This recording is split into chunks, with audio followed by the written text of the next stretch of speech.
हम पढ़ रहे हैं book that little voice in your head by Mo Gawdat. आपने मेरे साथ introduction, first, second, third chapter, fourth chapter, fifth chapter पढ़ा।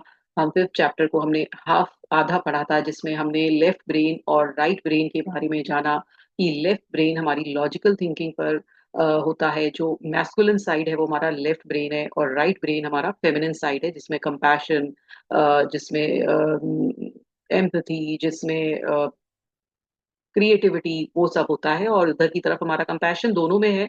और जो लेफ्ट ब्रेन है हमारा लॉजिकल थिंकिंग, जितना भी हम जो मैस्कुलिन चीजें करते हैं वो हमारा लेफ्ट ब्रेन करता है, और जो भी फेमिनिन चीजें करते हैं वो राइट ब्रेन करता है।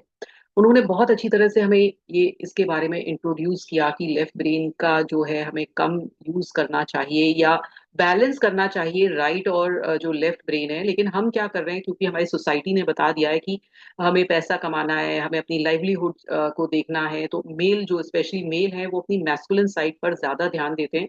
और इन द मीन टाइम जब लॉन्ग रन होता है तो वो धीरे धीरे डिससेटिस्फाइड या दुखी होने लगते हैं, क्योंकि उन्होंने अपनी फेमिनिन साइड को देखा ही नहीं होता है। या उनसे ऐसा बताया गया होता है कि अगर आप फेमिनिन साइड को अपनी देखेंगे तो आपको ऐसा माना जाएगा कि ये मेल क्वालिटी नहीं है। तो उन्होंने इस चीज को डिटेल में अभी पार्ट टू में, जो हम लोग चैप्टर का आधा आगे देखेंगे, तो उसमें और समझाया है कि कैसे हम इसको यूज करें, कुछ एक्सरसाइज बताई हैं। तो हम चलते हैं अपने पार्ट टू चैप्टर नंबर 5 के। उससे पहले मैं आपको ये बताना चाहती हूँ कि अगर आपको ये लाइव सेशन ज्वाइन करना है तो डिस्क्रिप्शन बॉक्स में दिए गए व्हाट्सएप लिंक के द्वारा आप लाइव सेशंस ज्वाइन कर सकते हैं, व्हाट्सएप ग्रुप ज्वाइन कर सकते हैं। और अगर मेरा पढ़ाने का तरीका आपको अच्छा लगता है तो कमेंट बॉक्स में एक कमेंट जरूर छोड़िएगा।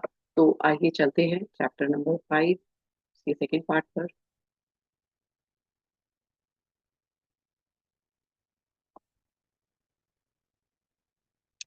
आज मैंने थोड़ा सा ये अलग तरह से किया है। एक्सरसाइज मैं बुक से कराऊंगी, और बुक की पीडीएफ से, और बाकी मैंने इसका एक छोटा सा पीपीटी बनाया है जो मैंने चैप्टर को उसमें डिवाइड किया है, जिसमें उन्होंने ये बताया है कि जो मेल क्वालिटीज होती हैं जो कि लेफ्ट ब्रेन देखता है, और जो फीमेल क्वालिटी है वो हमारा राइट ब्रेन देखता है। तो मैस्कुलिन क्वालिटीज क्या क्या होती है? हमारी स्ट्रेंथ होती है, डिसिप्लिन होती है, असर्टिवनेस होती है, फोकस होती है, often linked with the left brain. और हमारा जो फेमिनिन क्वालिटी होती है वो हमारी इंट्यूशन होती है, जो हमारी अंदर से आवाज आती है, एम्पैथी, जो लोगों के साथ हम सहानुभूति करते हैं, हमारी क्रिएटिविटी, हमारा कम्युनिकेशन, ये हमारा किससे लिंक होता है? हमारा राइट ब्रेन से होता है।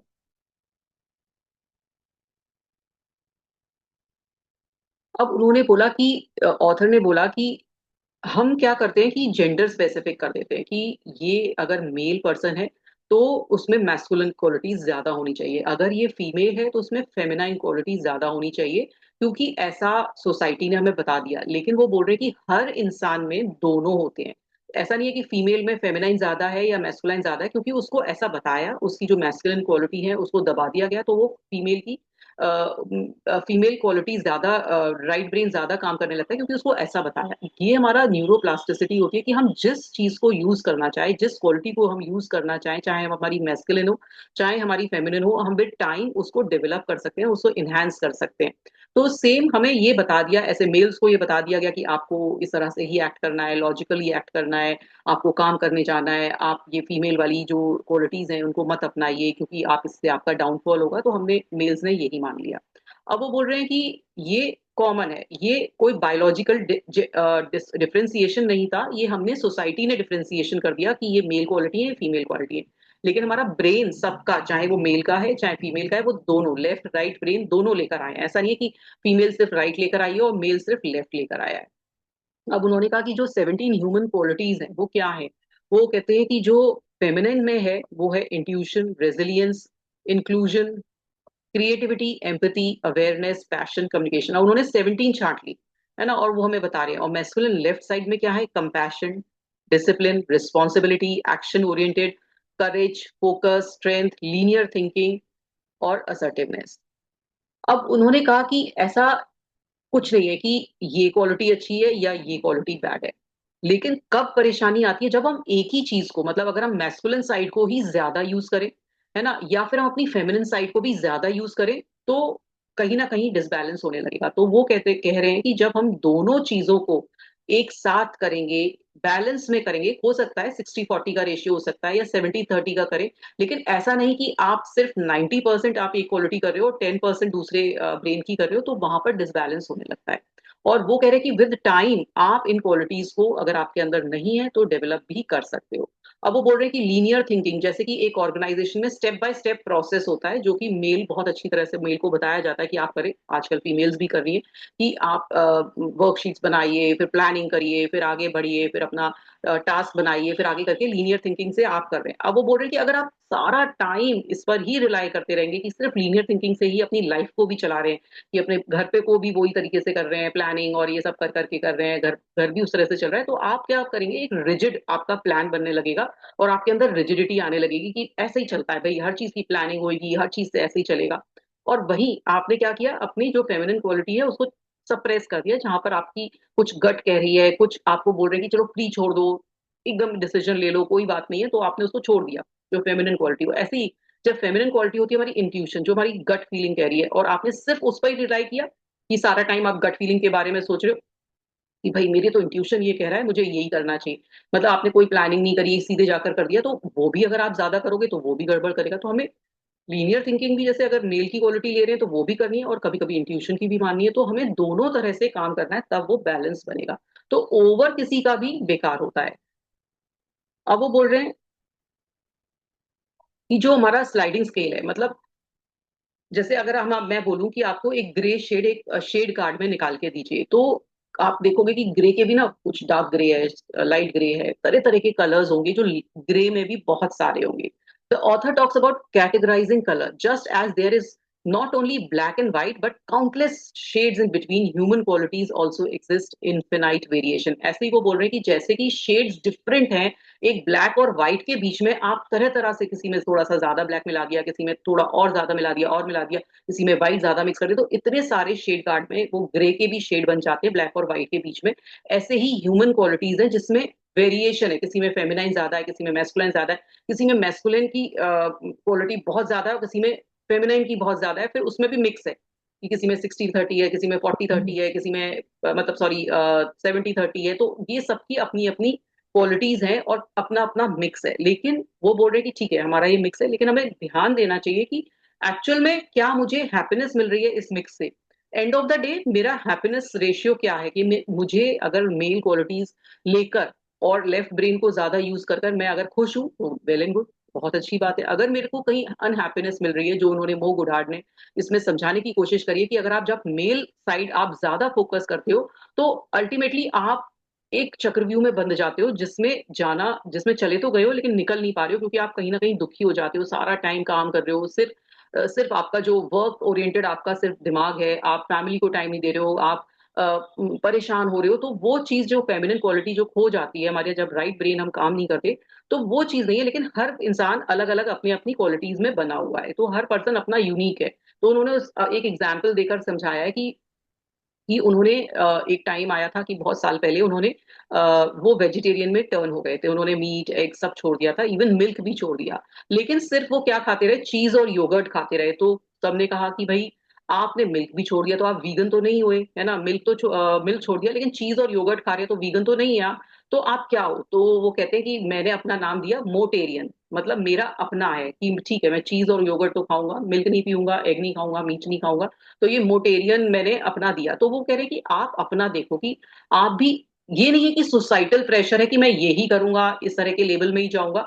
आप अपने लिए क्या कैटेगरी निकालते हो, अपने अपने को कैसे यूनिक बनाते हो उन लोगों के बीच में, सबके बीच में। हम सिर्फ सोसाइटल प्रेशर से कुछ कुछ कर रहे होते हैं कि मैं अगर फीमेल हूं और अगर मैं अपना मेल साइड दिखा रही हूँ, मैं गुस्सा हो रही हूँ या मैं अपनी प्लानिंग से चल रही हूँ, मैं सिर्फ जॉब पर ध्यान दे रही हूँ, तो सोसाइटी कहेगी अरे कैसी फीमेल है, अपने बच्चों को भी नहीं देखती है, चल देती है। तो क्या कभी मेल ने ये देखा कि उसके बच्चे किस तरह से रह रहे हैं, या वो स्कूल में जा रहे हैं, टाइम पर जा रहे हैं, वो सब फीमेल ही क्यों करे। तो ये क्योंकि हमने डिफरेंशिएशन कर दिया सोसाइटी में कि ये मेल का पार्ट है, ये फीमेल का पार्ट है, तो ऐसे ही क्योंकि मैं इतने प्रेशर में आ जाऊंगी जब सोसाइटी कहेगी अरे बच्चों को भी नहीं देख रही, या कभी कभी जो मदरली फीलिंग है, नेचुरल मदर की फीलिंग होती है, लेकिन कभी कभी लेडीज होती है कि नहीं देख रही हैं बच्चों को, ठीक है अपने करियर में बहुत बिजी है, लेकिन वो उनको सोसाइटी इतना बोलेगी ना कि वो खुद ही गिल्ट फील करने लगेंगी, अरे मैंने अपने बच्चों को नहीं देखा। या बच्चे भी बड़े होकर बोलेंगे, अरे मम्मा आपने हमें नहीं देखा, आप तो सिर्फ अपने काम में बिजी थे। तो क्योंकि उन बच्चों को भी वही सोसाइटी में मूव कर रहे हैं और उन बच्चों को भी दिखाई दे रहा है कि मदर ने उनको नहीं देखा। वो फादर से नहीं कहने चाहेंगे, क्योंकि उनको पता है कि फादर तो अपना अर्निंग में लगेंगे और फादर का यही काम है कि उनको अर्न करके लाना है। तो सेम वही है कि ये वो कह रहे हैं कि इन लेबल्स में मत बतिए, जो आपको अच्छा लग रहा है वो करिए। ये नहीं कि यही मैं करूंगी और यही मैं करूंगा, ऐसा नहीं होना चाहिए, क्योंकि सबको भगवान ने एक सा ही दिमाग दिया है। तो आप अपनी ओन कैटेगरी बनाइए जिसमें अपनी ओन कॉम्बिनेशन ऑफ क्वालिटीज जो आप उसमें फिट हो सके वो बनाइए। ये नहीं कि जो सोसाइटी बोल रही है आप उसमें फिक्स हो रहे फिट हो रहे हो, है ना। तो जो सोसाइटी है वो क्या चाहती है हमसे, वो ये चाहती है कि आप डूइंग करें, आप करते जाएं काम, है ना। बस आप काम करें काम करें काम करें, वो आपको बीइंग पर नहीं फोकस करने देती कि आप एक्चुअल में हो क्या, आप चाह क्या रहे हो, आपकी लाइफ में आपका क्या वैल्यू सिस्टम है, वो उस पर दिमाग ना लगा के हम सिर्फ डू करते हैं। हम काम करते जा रहे हैं करते जा रहे हैं, क्या मेरी उससे मुझे अनहैप्पीनेस मिल रही है, डिसकनेक्शन मिल रहा है, बर्न आउट हो रहा है, लेकिन नहीं, वो बोलते हैं कि हमें सिर्फ ये बता दिया गया कि सिर्फ आप काम करो। तो उन्होंने बोला कि जो मो है उन्होंने अपना एक मॉडल बनाया है हैप्पीनेस पर, बी लर्न डू। मतलब बी का मतलब ये है कि आप पहले अवेयर हो, माइंडफुल रहो, स्टॉप करो अपनी लाइफ को, रिफ्लेक्ट करो, फोकस करो कि आपको चीज क्या चाहिए लाइफ में, क्या फील करना चाहते हो, क्या बिलीव है, क्या आपकी नीड है। उस पर पहले आप फोकस करो, फिर उसके बाद लर्न करो कि जो भी आप चाहते हो उस पर क्या मुझे नॉलेज चाहिए, स्किल्स चाहिए, टूल्स चाहिए। फिर मीनिंगफुल एक्शन लो, एक प्रिपरेशन फेज पर जाओ, उसके बाद फिर एक्शन लो, है ना। हम क्या करते हैं, सिर्फ एक्शन एक्शन लेते जाते हैं, लर्निंग भी कर लेते हैं, लेकिन बी मतलब हम माइंडफुल नहीं होते, अवेयर नहीं होते। हमसे बोल दिया कि ठीक है तुम बिजनेस कर लो, तुम ये कर लो, अपना लिए क्या करना है वो हमें पता नहीं है, हमारी खुशी किसमें है जो हमें पता नहीं है। जो कि मो ने रियलाइज किया जब उसके बेटे की डेथ हुई उसके बाद कि एक्चुअल में वो अर्न तो कर रहा था, वो सब कुछ कर रहा था, लेकिन वो हैप्पीनेस उसको नहीं आ रही थी, वो हमेशा परेशान रहता था, दुखी रहता था, बस सिर्फ काम कर रहा था काम कर रहा था काम कर रहा था। जब उसकी बेटे की डेथ होती है और फिर जो उसके बेटे के वर्ड्स होते हैं, वो जब उसको लेकर आता है दिमाग में, जब उन्होंने एग्जाम्पल भी दिया है कि एक बार उनका जो बेटा है अली वो यूएस जाता है ट्रिप पर, और वहां पर देखता है कि कितनी गरीबी और पॉवर्टी और पेन में लोग होते हैं, और वो उससे इतना इन्फ्लुएंस हो जाता है कि उसके दिमाग से, उसके बेटे के दिमाग से वो सफरिंग लोगों की नहीं देखी जा रही थी। और वो लौट के आता है जब अपने फादर को बोलता है कि भाई मेरी लाइफ में एकदम, उसको लगता है कि मैं लोगों के बीच में जाऊं, लोगों के बीच में एम्पैथी दिखाऊं और लोगों से इंटरेक्ट करूं, उनके बीच में हैप्पीनेस बढ़ाने की कोशिश करूं, कुछ उनके लिए करूं, पीस विजडम और कनेक्शन विद लाइफ मेरे लिए बहुत इंपॉर्टेंट है, अली को ऐसा लगता है। और फिर अली अपने फादर को, जब जब उसकी डेथ हुई थी उससे कुछ दिन पहले बोलता है कि आप काम करना पापा, लेकिन आप अपने दिल की जरूर सुनना, है ना, अपने दिल पर जरूर दिल का जरूर ध्यान रखना और दिल के जरूर करीब रहना। Never stop working but count on your heart a bit more often. तो जब वो उसकी डेथ हो जाती है ना, तब उसको समझ में आता है कि एक्चुअल में जो हैप्पीनेस है वो सिर्फ सिर्फ सिर्फ काम करने से नहीं है। बहुत सारी चीजें जो हमें, हमारे रिलेशनशिप है उस पर ध्यान देना चाहिए, हमारी कनेक्शन है लोगों से उन पर ध्यान देना चाहिए, क्या हम लोगों को दे सकते हैं अपने से, क्योंकि जब हम देते हैं तो हमें अपने आप खुशी बहुत मिलती है। तो हम क्या दे सकते हैं उस पर ध्यान देना चाहिए। तो ये सब चीजें जब उसको समझ में आती है तो फिर वो ये मिशन बनाते हैं कि भाई 1 मिलियन हैप्पी लोग वो करेंगे ऐसे, और वो उस बात पर हैं। उन्होंने 1 करोड़ हैप्पी पीपल का उन्होंने जो बीड़ा उठाया है उसके आगे चल रहे चलते चले जा रहे हैं। और वो कह रहे हैं कि वो तभी होगा जब लोग अपने लेफ्ट ब्रेन से कम और राइट ब्रेन से, मतलब बैलेंस में काम करेंगे, कम नहीं यार मतलब तुम्बाड़ पे बैलेंस कोई में। लगा हुआ है? कोई आपने लगाया हुआ है तो देख लो क्या लगा है।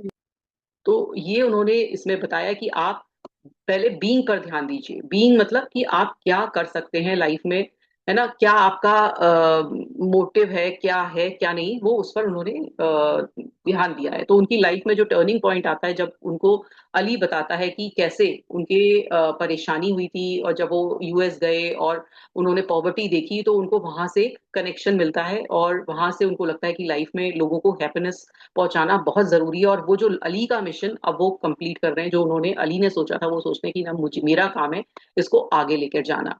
उसके बाद He, the father resisted believing that action, logic, and doing were only the ways to succeed. Ali's last piece of advice was never stop working, but count on your heart a bit more. The sentence central life lesson of the story, it means don't abandon action but integrate feeling, compassion and awareness. अब वो बोल रहे हैं कि उसका अली का ये मतलब था कि आप काम तो करो, एक्शन तो लो, लेकिन अपनी जो कंपैशन वाली फीलिंग है, अवेयरनेस है, फीलिंग्स है, उन पर भी ध्यान दो कि एक्चुअल में क्या है।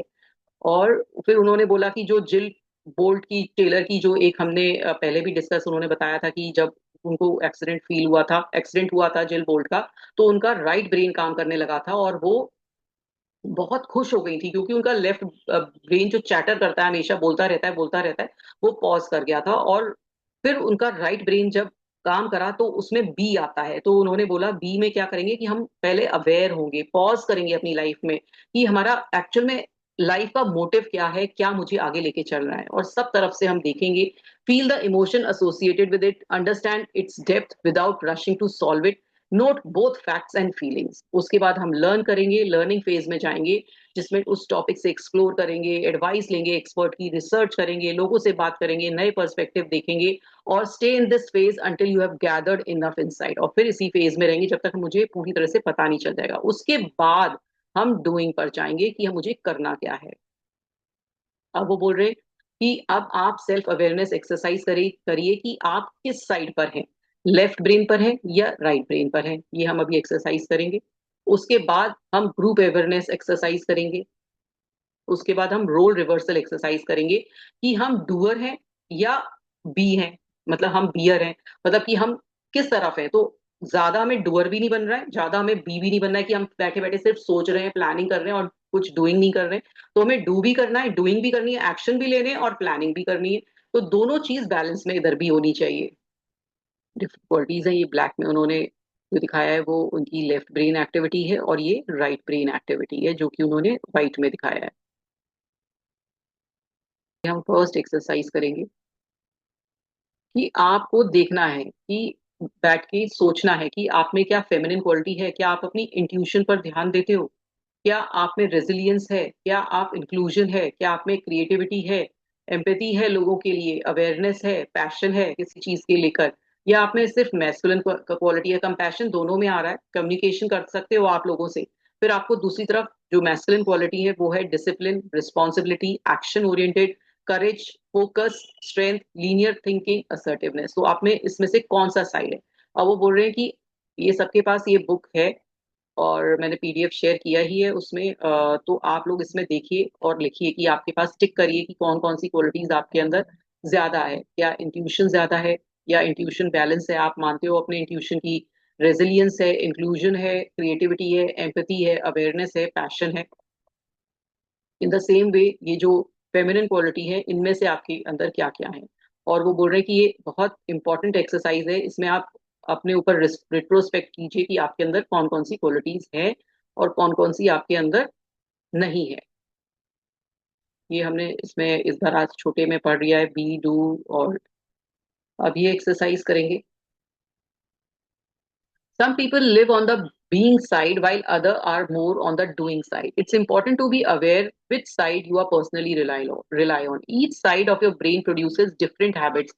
By observing those habits, you can discover your left and right brain bias. Now, please take a minute to reflect on your own tendencies.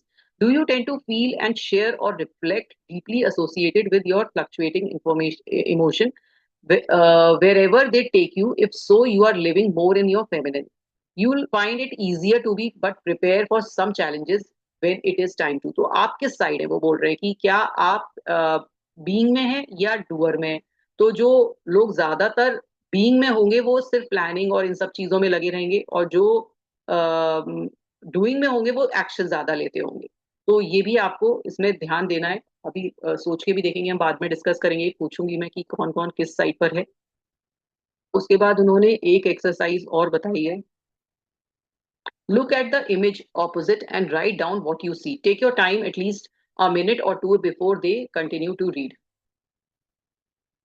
अब आपको इसमें देखना है, इस एक्सरसाइज में an illustration shows a crowd of people walking on the pavement. इसमें देखिए, ये आपके पास है ये। अब इसमें देखिए लोग चल रहे हैं। है ना, ये पेवमेंट पे चल रहे हैं या फुटपाथ पे चल रहे हैं. This the scene is very busy and encourages the reader to reflect on what they first notice. अब इसमें देखिए कि आपने पहले क्या चीज देखा.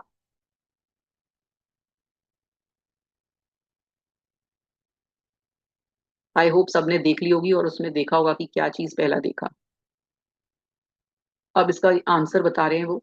Did you see a busy street, a big picture first, or did you focus first on some of the details? Did you notice that the picture is curved around the edges and not just a rectangle? Seeing the big picture is the right brain capability. Focusing on the detail is the characteristics of left brain. अब आपको समझ में आया होगा कि इस picture को देखकर आपको क्या समझ में आ रहा है, कि आपको राइट दिखा या अब आपने अगर इसकी डिटेलिंग में देखा, डिटेल देखी, या फिर आपने इसकी कर्व देखे कि ये कर्व पिक्चर है ना, तो जो आपने देखा फर्स्ट एकदम नोटिस किया तो उसके हिसाब से आपका ब्रेन की एक्टिविटीज हैं. Did you notice that the picture is curved? Seeing the big picture is the right brain. अगर आपने देखा कि ये बहुत बड़ी पिक्चर है तो ये आपकी राइट ब्रेन एक्टिविटी की कैपेबिलिटी दिखाता है. और अगर आपने डिटेल देखी कि इसमें क्या है क्या नहीं है, लोग गिर रहे हैं बैठ रहे हैं, तो ये आपकी लेफ्ट ब्रेन एक्टिविटी दिखा रहा है. Did you see the stylish women in the centre and on the right side of the image quickly? क्या आपने स्टाइलिश वुमेन देखी इसमें? तो ये क्या है, आपका राइट ब्रेन एक्टिवेशन है, यानी कि आपके अंदर. और appreciation of art and beauty, often beauty happens here. Did you see the most people are walking on the right? Finding those who are walking on the left inquires action to detail, and that you need to use your left brain. और अगर आपने ऐसे चलते हुए लोगों को देखा तो आप लेफ्ट ब्रेन को काम करें. Do it now. One of them is carrying a mobile phone, where is the other? Ask your left brain. That kind of skill also help you to detect things like the kind of bags and backpacks and those pedestrians are carrying, as well as the letter E that is hidden at the back of the right. Noticing the traffic light in the middle of the stop is also a left brain capability. और वो बोल रहे हैं कि जो आपने लोग देखे क्या बैग लेकर जा रहे हैं, ये सब हमारी राइट ब्रेन एक्टिविटी है. इसमें कहीं ई भी छुपा हुआ है, अगर आपको वो भी दिखा तो वो भी लेफ्ट ब्रेन एक्टिविटी है. और आपको स्टाइलिश लेडी दिखी, लेडी और दिखी स्टाइलिश, तो यानी कि आप राइट ब्रेन पर ज्यादा ध्यान देते हैं. अगर आपको, if you notice the poor guy that slipped and fell, and that was with your left brain, but if you related to how the might have fell, it was empathy of the right brain. तो वो बोल रहे हैं कि अगर आपको एक गिरा हुआ आदमी दिखाई दिया तो आपको लेफ्ट ब्रेन है, अगर आपको उसके लिए सहानुभूति हुई तो आपका राइट ब्रेन एक्टिवेशन है. Reading the sign that says caution wet floor uses your left brain. अगर आपने कहीं caution लिखा हुआ देखा और wet floor लिखा हुआ देखा तो आपका लेफ्ट ब्रेन एक्टिवेटेड है, which possesses words, and if the number 11 comes to your mind, the answer to the math equation, it is calculated on the right side too. The time on the street clock is 5:05 is recognized there too, is the left temporal side of the brain. If your right brain is really active, you may have started to hear the sound and noises of this busy road crossing and perhaps feel the summer temperature that enables everyone to dress as they are. और वो बोल रहे हैं अगर आपका right brain activate होगा तो आपको ये एक्चुअली में फील होने लगेगा, ये जो एक्टिविटी हो रही है, कि आपको ऐसा लगेगा कि नाउ नॉइज आ रही है और साउंड आ रही है, चल रहे हैं लोग चल रहे हैं, और वहाँ की जो टेम्परेचर है वो भी गर्मी का वो भी फील होने लगेगा. If you appreciate drawings and patterns in general तो आपका राइट ब्रेन एक्टिवेशन है. तो ये बहुत एक एक्सरसाइज है, इसकी मैं स्क्रीनशॉट आपको उसमें दूंगी व्हाट्सएप ग्रुप में, आप खुद देखिएगा कि आपका क्या चीज इसमें एक्टिवेटेड है, आपका राइट या left. Finally, for those with an active right brain, you are probably now thinking, oh, I get what Mo is trying to do. I think he should have added this, and that to make things clearer. अगर आपका right brain activated है तो आपको लगेगा कि मो को उसमें और पिक्चर्स डालनी चाहिए थी, ऐसा करता वैसे करता और क्रिएटिविटी बढ़ाते. I hope this exercise was fun for you. Playfulness and flow are the part of what we do on the right. Now that know the difference, here another crucial exercise. We often fail to find deep, genuine respect for each other's quality and contribution because it is hard to understand how those different to us think and behave. It's just a human nature to believe that your way of doing things is better way. Let's attempt to change. अब वो बोल रहे हैं कि चलिए एक और exercise करते हैं जिसमें हम और लोगों की क्वालिटीज जो हम रिस्पेक्ट नहीं करते हैं उसके बारे में जानेंगे. अब वो कह रहे हैं कि इसको आप और लोगों के साथ करिए, जो आपके साथ को वर्कर्स हैं या आपके कोई फ्रेंड्स हैं उनके संग करिए, और उसमें क्या करना है, find a balance group of friends और coworkers that represent a wide spectrum of femininity and masculinity, जिसमें सब लोग मिक्स लोग हैं, जिसमें फेमिनिन लोग मेजर जिनका फेमिनिन साइड है वो भी है, जो मैस्कुलिन साइड पर है वो भी है. Pick a challenge to discuss and ask the group to work through it together. The group should assign a moderator whose task is to make sure that everyone in the group gets to speak, make sure no one is interrupted, and that all are primed to listen attentively. मतलब सबको बोलना है और सबको एक जना वो task ले ले कि सब बोले उसमें. Your focus as a group is not necessary to overcome the challenge, but perhaps more importantly to observe the diverse perspective each member brings. तो आपको देखना है कि सब लोग क्या क्या बोल रहे हैं. Notice that the masculine will tend to side more with doing and the feminine for with being. जो भी लोग जो डूइंग के बारे में बोलेंगे कि ऐसा किया वैसा किया, वो मैस्कुलिन साइड पर होंगे, और जो फेमिनिन होंगे वो बीइंग कि मैं ऐसा है उस तरह से होंगे. Trying to observe those differences and at the end ask the group to share those observation. Ask them if और how they would change their approach now that they are informed by the diverse views of the other members to arrive at a better solution. Learning to recognize, even praise the value that difference bring will teach you to establish respect for each other, but nothing will help you value the other side more than to step in other side's shoes, even if just for a day. और वो बोल रहे हैं कि आप सबकी qualities देखिए, आप हो सकता है डिसअग्री करो सामने वाले से, या आपको उसकी क्वालिटी नहीं अच्छी लगे, तो उसकी क्वालिटी को एडमायर करें. अगर आप एक दिन के लिए करके देखें, उसके तरीके से सोच के देखें कि शायद उसका तरीका जो बोल रहा है वो भी सही है. और this is what we will do in the next exercise. It is much easier read than done. If we will attempt to kickstart your weaker side on the path to balance, now that you have observed how other things, it's time to think like they do. अब वो कह रहे हैं एक और group discussion है.